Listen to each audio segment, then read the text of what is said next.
Hi guys, இன்னைக்குள்ள task பற்றி நம்மளுக்கு கொஞ்சம் டிகோட் பண்ணியிருக்கோம். அதை பற்றி சொல்கிறோம். ராஜா வந்து ராணவ், ராணி வந்து சாச்சனா. எதுக்கு அவங்களுக்கு இந்த கேரக்டர் கொடுத்துருக்காங்கன்னா, ஏன்னா ராஜா வந்து ஒன்றுமே பண்ண மாட்டார், ஆனால் அவர் ராஜாவே வாழ்ந்துட்டுருக்காரு, ராஜான்னு நினச்சிக்கிட்டு இருக்காரு.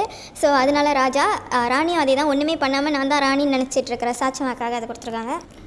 ராயானுக்கு வந்து ராஜகுரு எதுக்கு கொடுத்துருக்காங்கன்னா, ஏன்னா வந்து அவர் தான் எல்லாம் ஐடியாவும் கொடுக்குறாருன்னு அவர் நினச்சிட்டு இருக்காரு, ஆனால் அதை அவர் பண்ணலை. ஸோ இதில் பண்ணணுன்ட்டு கொடுத்துருக்காங்க. பவித்ராவும் அதே தான், எந்த ஐடியாவும் கொடுக்காத ஆள் வந்து ஐடியா கொடுக்கணும் அப்படின்னு நினச்சிட்டு ஒன்று கொடுத்துருக்காங்க. படை தளபதி வந்து தீபக்கும் மாஞ்சரிக்கும் கொடுத்துருப்பாங்க. ஏன்னா வந்து இவங்க 2 பேர் தான் என்ன நினச்சிட்டு இருக்காங்கன்னா, இவங்க தான் பிக் பாஸையும் சரி இந்த சேனலையும் சரி தூக்கி நிறுத்துறேன், நான் தான் தூக்கி நிறுத்துறேன் அப்படின்னு நினச்சி ஒன்று பண்ணிகிட்டு இருக்காங்க. ஸோ அதுக்காக தான் அதை கொடுத்துருக்காங்க.